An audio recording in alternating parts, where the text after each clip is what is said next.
Stay tuned for Mystery Theater.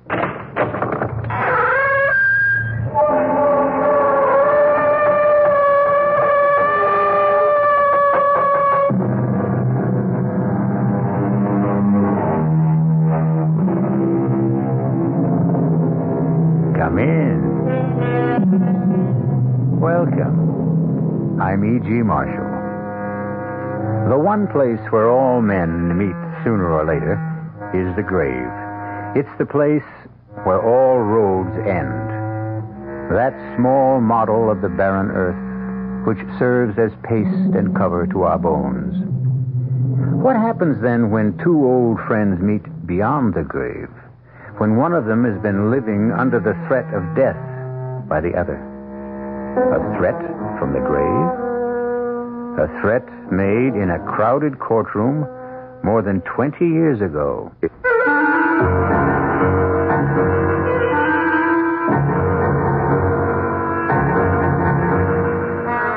Our mystery drama, Deadline for Death, was written especially for the Mystery Theater by Arnold Moss and stars Michael Tolan and Joseph Julian.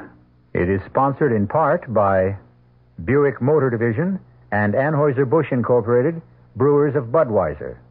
I'll be back shortly with Act One. Say, do you know what happens this time of year? The swallows come back to Capistrano. Nope.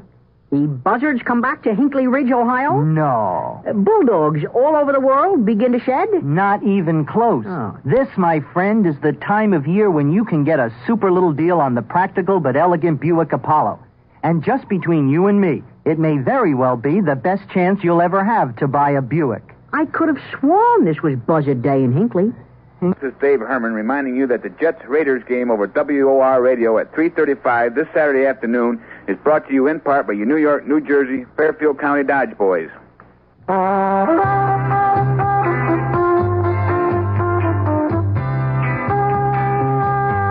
Suburban Savings in northern New Jersey would like to set you straight on savings. Straight off, Suburban offers you the highest interest allowed by law, a big 7.90% effective annual yield on Suburban's 7.50% savings certificates. And Suburban guarantees it from 4 to 10 years. Minimum $2,500. Federal regulations allow premature withdrawals on savings certificates, provided prescribed federal penalties are adhered to. Of course, Suburban also has a whole selection of other savings plans that keep your savings headed in the right direction, straight up. Why not head straight over to your nearest Suburban savings office, conveniently located in Bayonne, Edgewater, Elmwood Park, Emerson, Hackettstown, Morris Plains, Nutley, Paramus, Sparta, and Wayne, and let them set you straight on savings.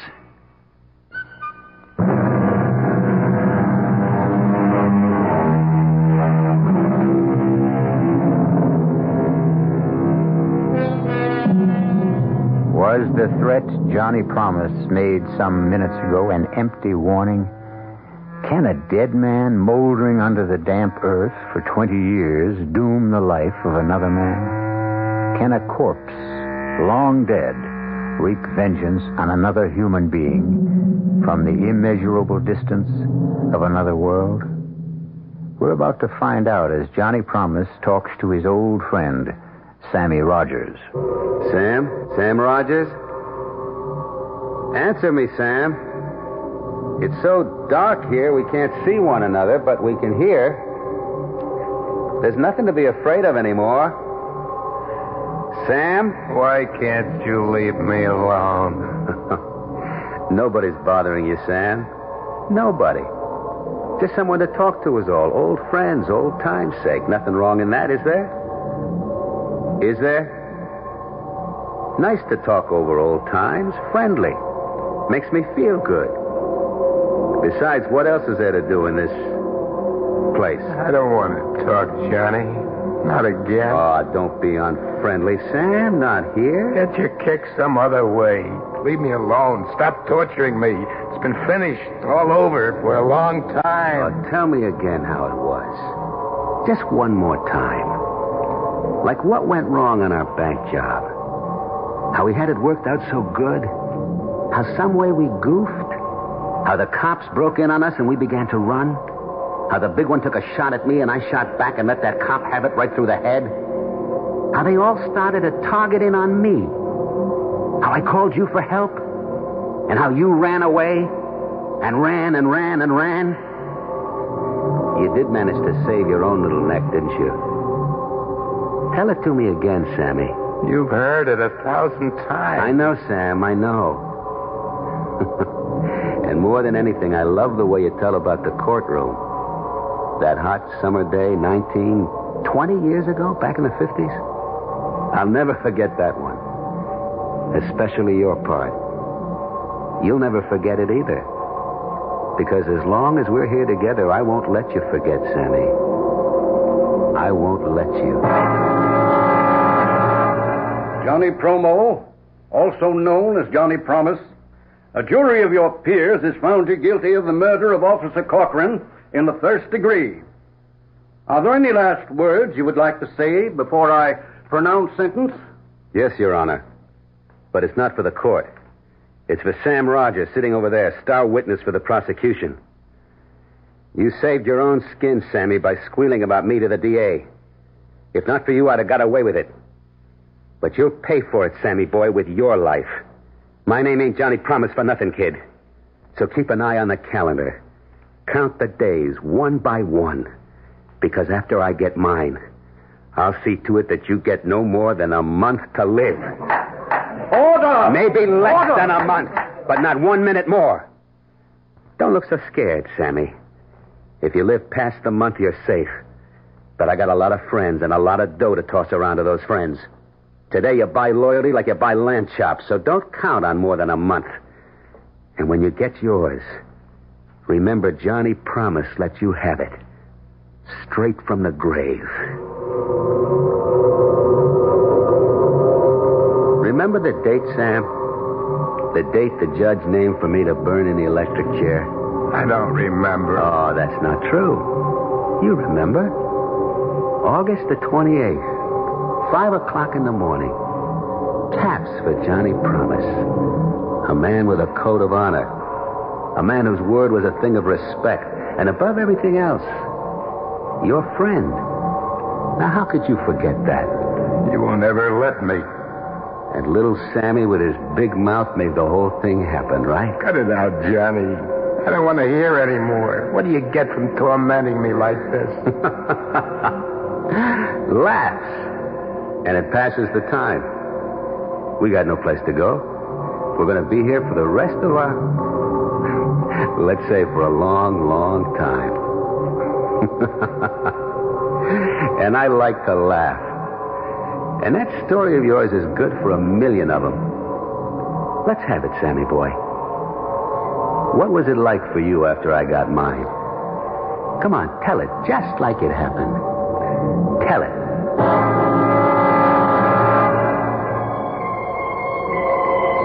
After the judge pronounced your sentence, I sat there in the courtroom like it was me he had sentenced.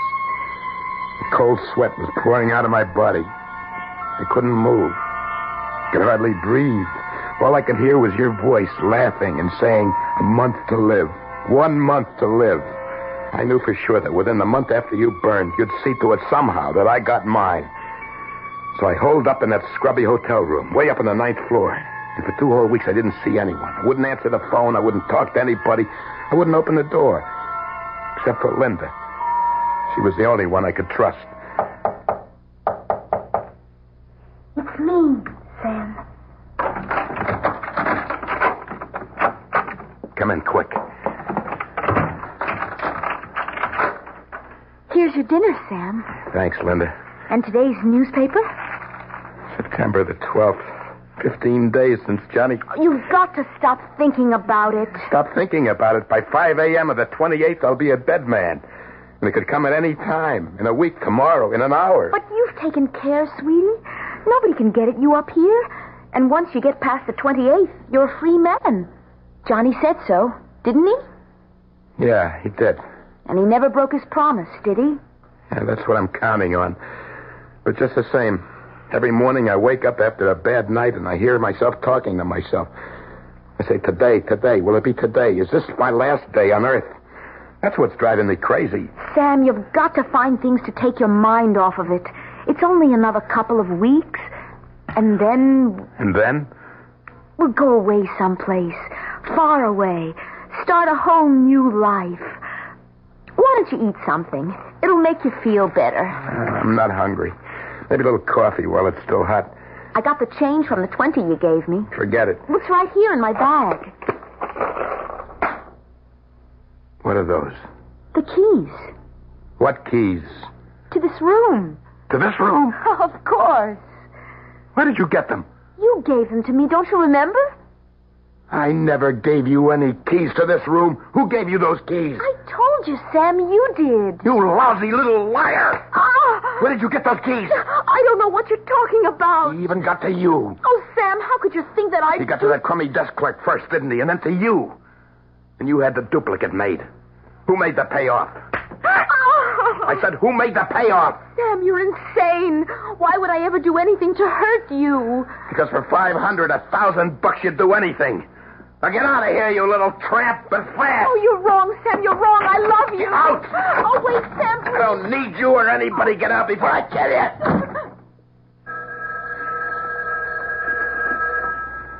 It was the house phone.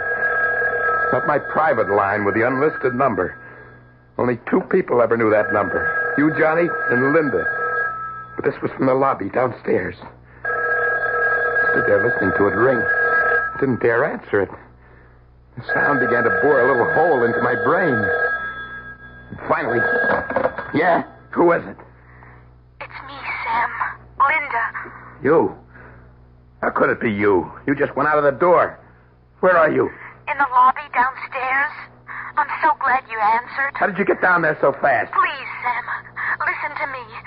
I know how you felt about those keys, but you've got to trust me. Yeah, sure. But how did you get to the phone You've got to get hold of yourself. Why don't you have the locks changed on your door? Why? For what reason? Call in a locksmith. Somebody who never heard of you, of me, of Johnny, anybody we know. Let him change the locks and give the keys only to you. One of a kind for each lock. No duplicates. Do that, Sam. Please. You know I'd never do anything to hurt you. Yeah, sure, sweetie. That's a good idea. I don't know what got into me. What made me think that you... I'm sorry, Linda, for everything. You call a locksmith, yes? First thing in the morning. I'll be seeing you, Sam. Huh? Oh, yeah, Linda. Right.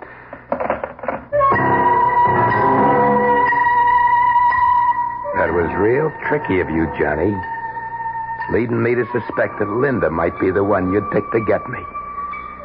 After I put the phone down, an idea came to me. Hit me like a thunderbolt. Made the best sense of anything in the past couple of weeks. What was the point of living holed up like a rat? Like a sitting duck in that lousy hotel room, waiting, just waiting for you, Johnny, to make me a target for whoever you paid off to let me have it. For once you thought Johnny Promise is going to be outsmarted, right? For once you thought Johnny Big Mouth was going to meet his match. How could you have been so dumb? Why hadn't I thought of it before? All I had to do, Johnny, was to find out who it was you picked to put the finger on me. Once I knew who it was, I could take care of him before he ever got the chance to get to me. Pretty good thinking, Johnny, right? And I knew the first and best place to start looking. The bowling alley was one of the crowd's favorite hangouts. If your man was any place, Johnny, this was it. I noticed a couple of familiar faces. Hi, Benny. What's new? How's the wife? Hey, Tommy. Putting on a little weight, huh? Better take it easy with a beer. What do you say, Benny? How's the score? Still over 250? Every one of them. They just walked away, didn't they? Wherever you went, the guys moved away, turned their backs on you without a word. Like you were some kind of bad news, some kind of disease. Went to the bar to order a drink. A beer, Joey. You'd known Joey the bartender for years. He gave you your drink without so much as a word. I swallowed my beer, and as I did, I spotted little Red Mike down at the other end of the bar. I never liked him from the first time I met him. And everybody knew he never liked you. Something about him, his beady little eyes looked at you like a rat. I walked over to him. Without saying anything, he started to move away from me. I grabbed him by the back of the neck. Don't you walk away from me, you little louse. I know what you're up to. Hey, let go of me. What do you think you're doing? It's you, ain't it? You're the one. You're the one he picked to do his job. What are you talking about? Get your hands off of me. I don't know what you're You saying. sniveling, two-faced rat. You thought I was afraid of you, huh? I'm gonna let you have it. This minute, before you get me. Johnny promises little Stooley. Keep your hands where they are, Mike. Hey, you're crazy, Sam. Johnny's dead. Put that gun down. Please. I don't know what you're thinking, but you're making a big mistake. Would a smart cookie like Johnny ever pick somebody like me to do what you're thinking? Put your gun down and frisk me. Come on. If you don't believe me, frisk me, Sammy. Okay. All right, so I made a mistake. But from now on, stay out of my way, understand? Whatever you say. But you really ought to take it easy. Because you know as well as I do, when your time comes, you'll go. Just like everybody else. Johnny, that's your voice coming out of Red Mike's mouth. Meantime, we got to take care, don't we, Sammy? What kind of crazy trick are you pulling, Johnny? And you can count on me for the best care a feller ever had. Like they say in the cemetery, Sammy. Perpetual care. I promise.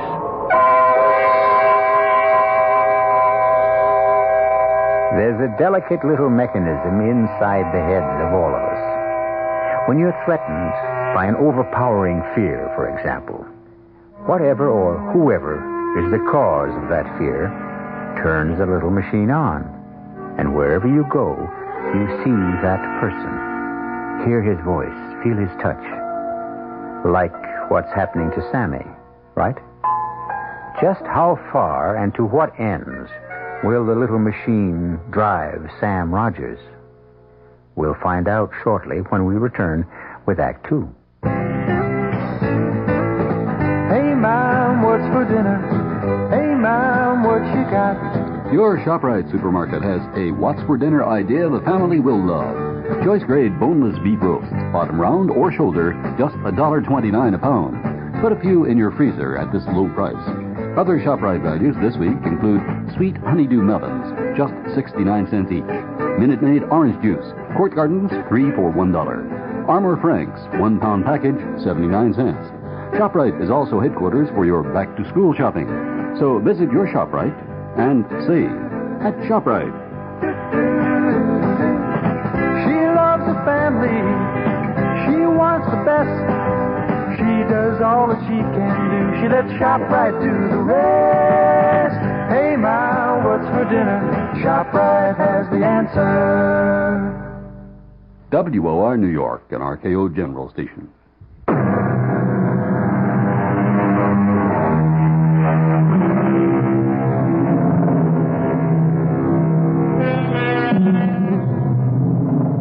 One of the great mysteries is time.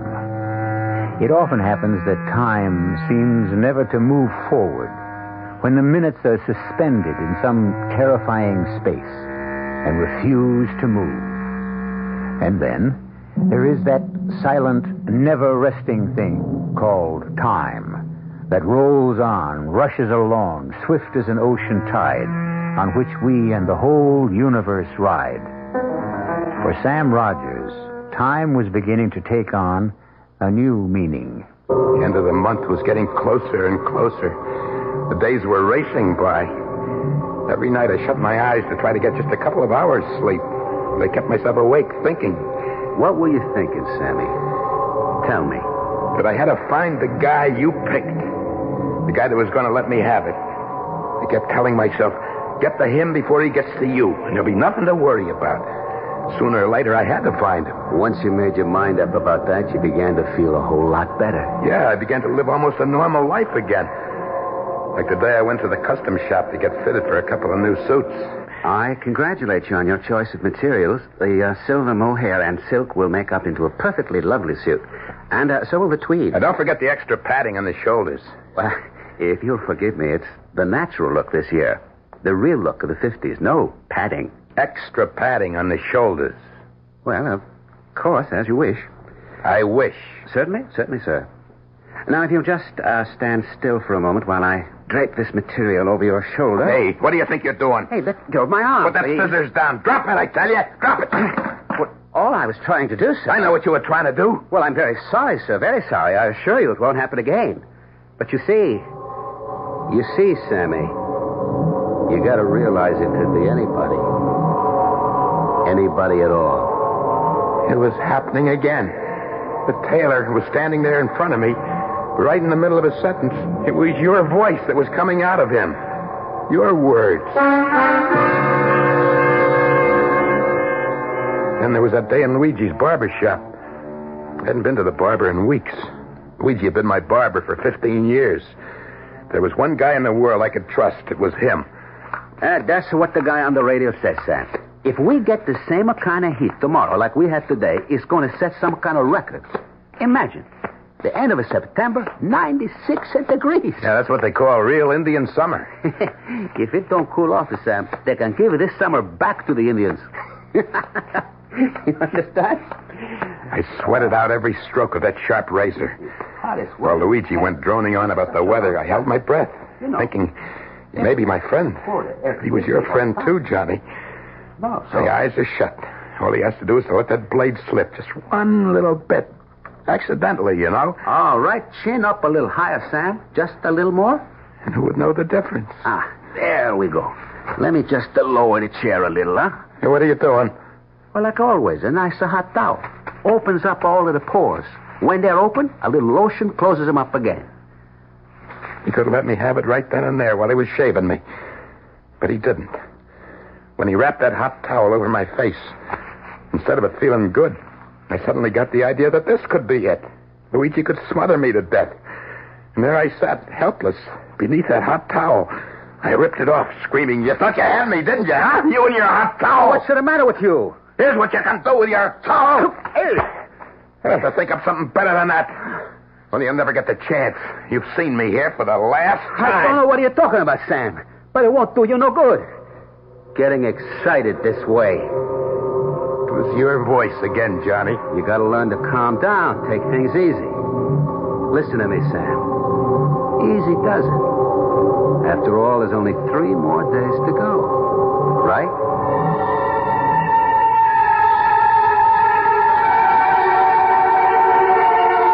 I raced all the way back to my hotel. I got to my room, I opened the door, and I slammed it shut. Oh, my lungs were bursting. I sucked in whatever air I could in big gulps. There was a sharp pain in the middle of my chest, like a knife sticking right into me. But I was safe. Nobody could get at me here.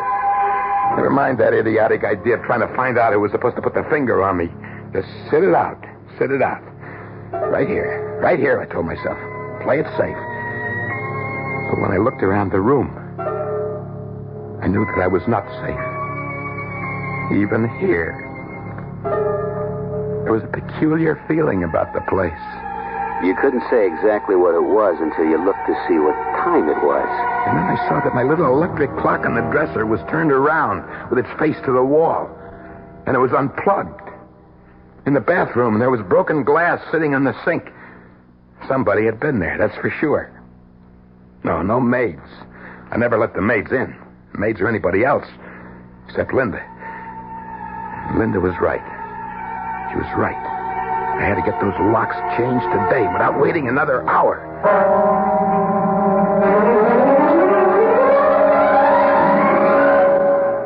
Well, yes, sir, they may cost you a little more, but you know, you got the best and safest locks American ingenuity can devise. Well, this makes me feel a whole lot better. Now, when you turn the key, this pin tumbler drops right down into the holes that are waiting for them. Uh-huh. And there you are, safe and sound. Now you should have real peace of mind. Thank you very much. And here are your keys, one for each lock. No duplicates, just like you ordered on the phone. Good, that's fine. Take my advice, sir. Change your mind. Get duplicates made. I don't want any duplicates. Well, it might be a lot of trouble to get them later on. Each key is made on a special machine. The formula of each key is registered. It's the way I want it. But supposing you lose one of them, the only way you're ever going to get in is to call me, which might be somewhat inconvenient for you. Now, suppose you got a real friendly date. You've had a fine dinner. Why was he giving me this big song and dance about the possibility of lost couple of keys? Why was this guy I'd never seen before, Picked the address right out of the yellow pages. Why was he so anxious for me to order duplicate keys? And that's why I recommend you have another pair made. I have no intention of losing these keys. Well, no one ever wants to, but take my advice. I don't want your advice. And suddenly it hit me. This could be the guy you picked to get me. By some crazy coincidence. Who was he anyway? Somebody I'd picked out of the phone book. And that's why he was selling me this bill of goods about duplicate keys. The whole thing was a big put-on. Here's your money. Thank you. Well, whatever you say, you're the boss. Now get out of here. Get out before I throw you out. Well, if anything should happen, don't say I didn't warn you. A door you can't get into could turn out to be a matter of life and death. But maybe you're right. If someone really wants to get in there... I don't know how you did it, but that trick with the voices was driving me up the wall. I guess a little thing like a couple of keys is not going to stop them. We both know that, Sammy. Don't we? I was trapped. It was bad enough the way it was before. Now with the locks changed by this strange guy, the walls began closing in on me. The room got smaller and smaller. The air I tried to breathe burned my lungs. I threw open the window and took a deep breath. It didn't do any good. It's like a fire inside of me. If I could only get a little sleep, I would try to face what the next day might bring. After a while, I went into the bathroom. You stepped into the shower, turned on the water, right? Hard. The spray of the shower felt good. It seemed to wash away all the crazy things you were feeling. You gave yourself a good, brisk rub down with a heavy bath towel. Till my skin tingled and glowed from the rubbing. You thought, I'll brush my teeth and hit the sack for a good night's rest. And then... And as I started to put the toothbrush into my mouth, there in the bathroom mirror, I saw something that blew my mind into little bits. The teeth I was brushing, the eyes that were watching what I did were not my teeth, not my eyes. They were not mine, Johnny. They were yours. I'll never see that face in that mirror again. And then, instead of panicking, the funniest thing happened. Everything suddenly became clear. For the first time in weeks, my thoughts were not confused. It all came into focus. For the first time, it got to me that I was letting the whole pattern of my life be spelled out by a dead man. And where the day before that idea would have hit you like a wallop in the pit of your stomach, where yesterday the idea would have made you dizzy and sick, right that minute, as you looked at the mirror you just smashed, you realized it didn't have to be this way, didn't you? It was a cinch from this point on. You'd been trying to rattle me, Johnny. But now I knew exactly what I had to do. And that was to stay just where I was, with the door locked, till the month was up. Tell me how you caught the dateline of the newspaper that was lying on the bed. How you stared at it. How it kept moving towards you. The print grew bigger and bigger. It exploded at me. Today was September 27th. One more day. One more day, and the month would be over. And you, Johnny, would be out of my life forever.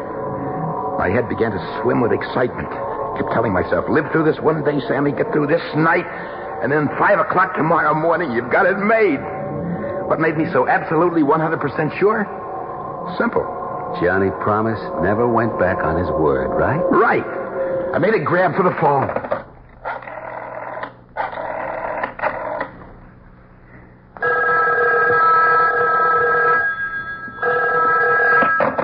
Front desk, can I help you? What time is it exactly? Exactly 11:15 p.m. You sure? Just checked it with the radio. I'll set my clock. It stopped. And today's the 27th? It'll be the 28th and 3/4 of an hour at midnight. And don't forget... Thank you very much. By the way, the young lady just came in. She's standing here at the desk. She'd like to talk to you. What young lady? Oh, your young lady. Put her on. How are you feeling, Sam? It couldn't be better. A couple hours more and it'll all be over. What are you doing down there in the lobby? I thought I'd be close in case you needed anything. Well, why don't you get us a couple of hamburgers and coffee? Right away. See you soon. He's feeling great, he says. Well, that's nice for a change. He's sure that in only a few hours he'll be a free man again. Poor guy. Why don't you tell him? I couldn't. I don't know what he'd do if he knew. Anyway, he'd never believe me. It might be the best way. Tell him the truth. How could I tell him that he's a very sick man? That his whole sense of time is mixed up, confused. That he doesn't know one day from another. In the state he's in, how could I possibly tell him that Johnny Promise actually went to the electric chair almost 3 years ago?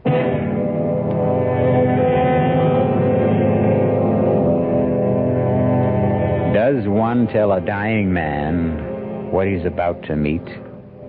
Or keep the secret from him? I suppose it depends on how you see death. If you look at it as a friend, you entertain it. If it comes as an enemy, you prepare to overcome it. Death has its greatest advantage when it comes as a stranger, as it may or may not be coming to Sam Rogers. We'll know the answer when we return shortly with Act 3. When you feel like having a cold Budweiser, do you automatically reach for a glass? Well, sure, Bud's a great beer any way you drink it. But without a glass, you're really missing something. Now, take that wonderful Budweiser head of foam, for instance. Those bubbles, tiny though they are, still amount to something pretty special at the top of your glass. Taste appeal and eye appeal. 2 results of exclusive beechwood aging and natural carbonation. It takes a lot longer to brew Budweiser that way, but brewing beer right does make a difference that you can taste. That's why, when you say Budweiser, you've really said it all. Anheuser-Busch, St. Louis. Hi, Dave Herman here, reminding you that my analysis of this Saturday afternoon's Jets-Raiders game at 3:35 over WOR is brought to you in part by your local Chevron dealers. Can't get to sleep? You're not alone. An estimated 20 million Americans occasionally suffer from some form of sleep disturbance. Just a sleeping aid may not be the answer, but there is a simple get-to-sleep system that may prove successful. Try Compose. Compose relaxes you, enables you to sleep. Don't take it as you would some sleeping aids right at bedtime. Take it earlier so you can fall asleep more naturally. Take Compose before you get ready to go to bed. Let Compose help you unwind, quiet you down. At bedtime, you fall asleep more naturally. Does it work? Judge for yourself. Take as directed. Compose is so gentle we think of it as slowly throwing the sleep switch. Unconditional money-back guarantee. Just send unused tablets to the Compose people. Try Compose early tonight. Then at bedtime, fall asleep more naturally as Compose gently throws the sleep switch. Compose. C-O-M-P-O-Z. Compose. Well, good evening, Mystery Theater fans. This is Gene Shepard, and we're sitting here having a very friendly roundtable discussion with many of our listeners who gather nightly here at the 710 spot on the dial. And if you'd like to join our little evening gatherings, I'm on every night at, it's 9:15 now. 9:15. You write that down and make sure that you bring all the things you need to be prepared for a fantastic evening. I'm on every night from 9:15 until 10. Join our little group some night. We sit around and discuss the world and enjoy life and walk around in the weeds and just be people. 9:15 on WOR.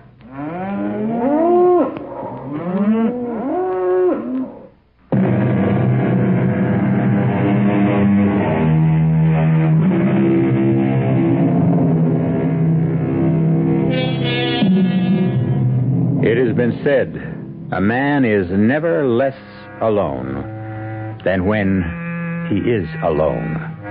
Thoughts crowd in on him. His imagination summons up multitudes. And which is harder to bear? The fear of loneliness, or as in the case of Sam Rogers, the loneliness that comes from fear. Somewhere in a lonely graveyard, a cold wind whistles over the moonlit tombs.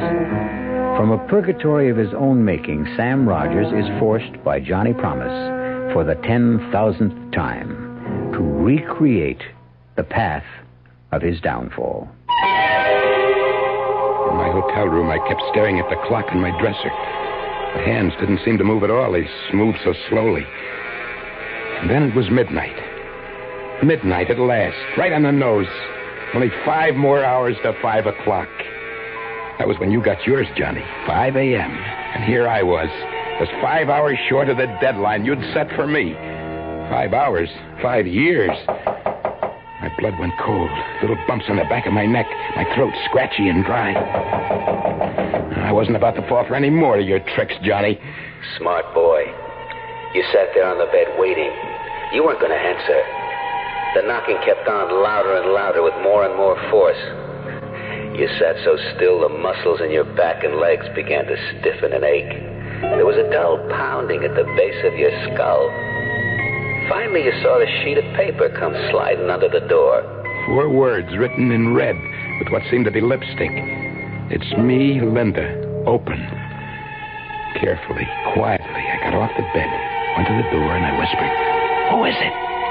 It's me. Open the door. Did you forget? The hamburgers and the coffee? Get in, quick. Are you all right? Fine. Here's your coffee. Light, the way you like it. And no sugar? No sugar. The rare hamburger is yours. In less than 5 hours, Linda, we're going to leave this town for good. I never want to see it again.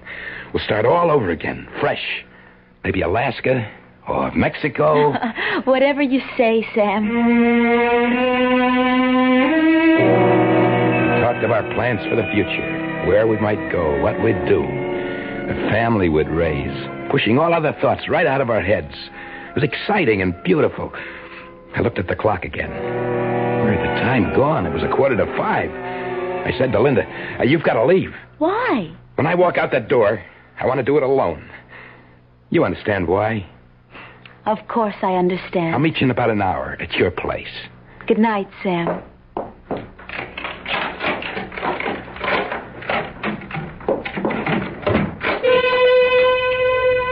The next time I looked at the clock, it was a couple of minutes past 5. The time had come at last. I'd paid my dues. And I'd showed you up, Johnny Promise. For the first time, your word wasn't worth so much as 1 bent nickel. I mustn't take any chances. Not at this late date. 110% foolproof. Safe. Give myself every possible break. The benefit of every doubt. No chances. Give myself, half-hour cushion? Wait till 5:30 at least. And beat it out of here. Fast and forever. And you hung on. Those last few minutes were the longest in your life, weren't they? Finally, that big hand on the clock dropped down to the 6. It was 5:30. A half hour past the deadline I'd set for you. So you took a deep breath and you screamed. You lost, Johnny. You lost. Sammy outsmarted you. So rot away in your grave, bit by bit, piece by piece. Because I'm alive, Johnny, and I'm going to stay alive. But you, my friend, are dead. As dead as yesterday. 5:40, 20 minutes to 6. I turned the keys. First in one lock, then the other. I flung open the door. I ran down the hallway, rang for the elevator. When I got to my floor, the door opened. I took one last look behind me and got into the elevator car. But then you thought, the elevator man. Can I trust him? Was he dependable? Could he possibly? No, that's all over and done with. I don't have to be afraid of anybody. Not anymore. You'd had your bad dream. You were finished with waking up in the middle of the night in a cold sweat. The nightmare was over. The only thing that was real was that you were alive and breathing. What happened when the car reached the lobby floor? I rushed past the front desk out into the street. There was a chill, penetrating drizzle. It was still dark. The promise of a new day was doing its best to break through in the east. For the first time in I don't know how long, I felt able to slow down.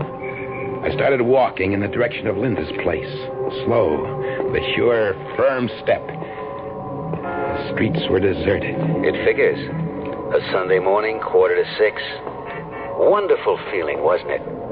Like the whole city belonged to you and you alone. That's right. The buildings took on a look of friendliness, like I'd never seen them before. The traffic lights were changing from red to green, then back from green to red, but there was no traffic. Like a ghost city, abandoned. And my own footsteps echoed behind me as I walked. Was it my imagination? I thought I heard two pair of footsteps following mine. But you didn't have the guts to turn around and look back. For a minute, you thought maybe they were your own footsteps echoing down those narrow streets. I stopped. They stopped. I started to walk. They started. I got to a corner and quickly turned into the other street. Out of the corner of my eye, I saw two men. It wasn't light enough to make out their faces. They weren't saying a word. They just seemed to have their minds on one thing, to keep me in their sight, no matter where I went. My heart stopped. There they were, less than 50 feet behind me. Following. Sickening thought came to me. Terrifying. Tell me about it. It's possible, I thought. Anything is possible. Just suppose, in some crazy way, that I made a mistake. Suppose my clock had been wrong. I think it's 5:45, but I suppose... Then all of a sudden you found yourself passing the jewelry shop. You looked up at the big clock that hung over the entrance. I almost passed out with what I saw. I swallowed hard. My mouth felt like it was stuffed with cotton wadding. I looked up once more to make sure. And what did you see? The clock said 5:15. 5:15, not 6. Something was wrong, wasn't it? The whole thing was like crazy. How could it be? And those two faceless men were still there following you. There was a bank on the opposite corner. I raced across to look at the clock outside the bank. I couldn't believe what I saw. That clock, too, said 5:15. Then I began running. I didn't know where. Didn't care. Those clocks, for some insane reason, were right, and I was wrong. Then I still owed you 15 minutes, Johnny. You still had 15 minutes to get me. And those two men following me. It can't be, I told myself. Those clocks are both crazy. It's 5:45. It has to be. You checked and double-checked. And then something like a heavy sledgehammer hit you right between the eyes. Sammy, you stupid, ignorant dummy, you said to yourself. How could you be so blind? How could you have missed it? That's what the desk clerk was trying to tell you. It was the last Sunday in September. In those days, daylight savings time ended at 2 o'clock in the morning. The last Sunday in September. Of course. And those clocks had all been turned back 1 hour. Only I forgot to turn my clock back. It is 5:45. It's 5, not 6. You crazy fool. You thick-skulled, brainless imbecile. You deserve to die. Now we're getting to the best part, ain't we, Sammy? You began to walk, right? Slow at first, then a little faster. Finally breaking into a run. Whenever you got to a corner, you turned. When you saw an alley, you ran into it. When there was a fence, you vaulted over it. Then out into the streets again. But no matter what you did, wherever you went, those same two characters stuck to your tail. You couldn't shake them. They stuck right behind me, always the same 50 feet away. I kept running until I thought my sides would burst. And then way off in the distance, I heard the deep-throated bongs of a church bell striking the hour. I stopped running. I waited. I counted. 3, 4, 5. Come on, 6. Come on, 6. That was it, Sammy boy. You doubled up and fell to the pavement. You never got to the count of 6, because there wasn't any 6. You dropped right there where you were standing, right? Your body crumpled up like a little rag doll. It was all over, just like I promised.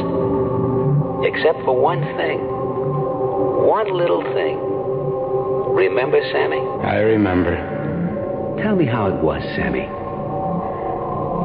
I dropped, like you said. And then? The two men rushed up. One of them felt my pulse, the other my heart. And there was no pulse. There was no heartbeat. I was dead. Go on, Sam. One of the men got up from where he'd been kneeling over my body, turned slowly to the other fella and said, He's dead, all right. And not a mark on him.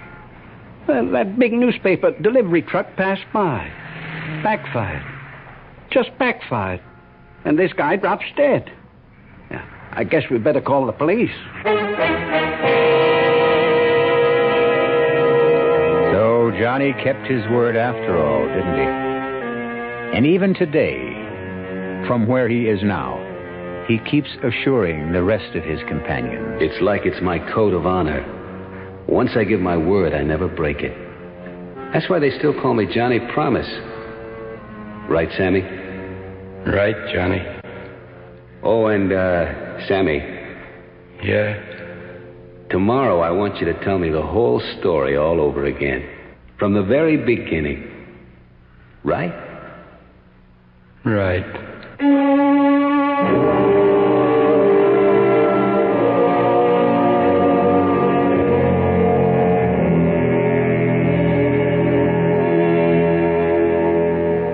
I'll be back shortly. Excuse me, sir, but do you know what happens this time of year? Right on, pal. I happen to know that right about now a freak blizzard falls on Dumont, New Jersey, and they're snowed in for the rest of the summer. Happens every year. Nope. You see, what happens this time of year is that you can get a particularly good deal on what is perhaps the most luxurious mid-size car on the market, the mid-size Buick Century Regal. Well, what good's a car when you're hopelessly snowed in? Well, that's a point. The Jets-Raiders game at 3:35 over WOR Radio this Saturday afternoon is brought to you in part by M&M Mars, the fun-sized candy people. And I'm Dave Herman for all the commentary throughout the game. Feel the spirit catching on now. Feel the spirit catching on now. There's a new spirit in the friendly skies of your land. Mother country, catching on United Airlines has a bright new look with new colors, a new symbol, and it goes deeper than that. There's a mood you can sense in our people, a spirit you can catch, the spirit of friendship service. You can feel it growing everywhere you go. Come share the spirit of friendship service. It's catching. The friendly skies of your land. Your spirit catching on now.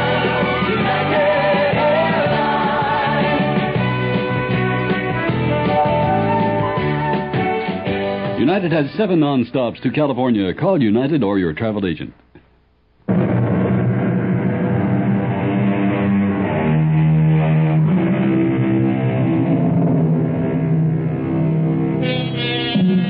You may recall that Johnny had promised he was going to give Sammy the best of care. Everlasting, perpetual care. Which is exactly what happened.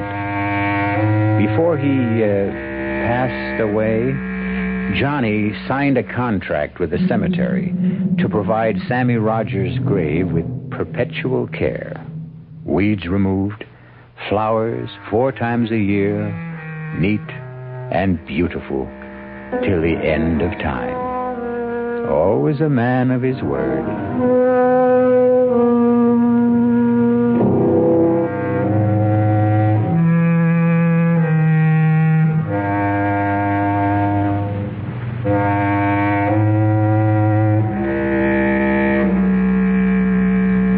Our cast included Joseph Julian, Michael Tolan, June Gable, and Guy Rep.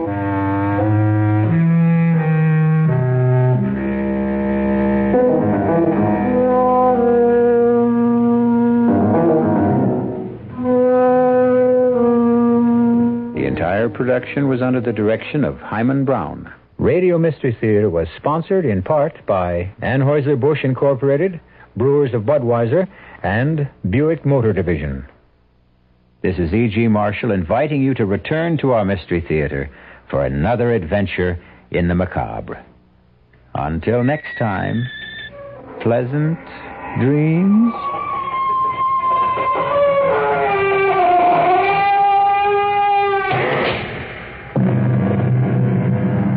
The WOR Mystery Theater was also brought to you by ShopRite Supermarkets, where you get a lot more for a little less, and by Suburban Savings, with offices throughout North Jersey.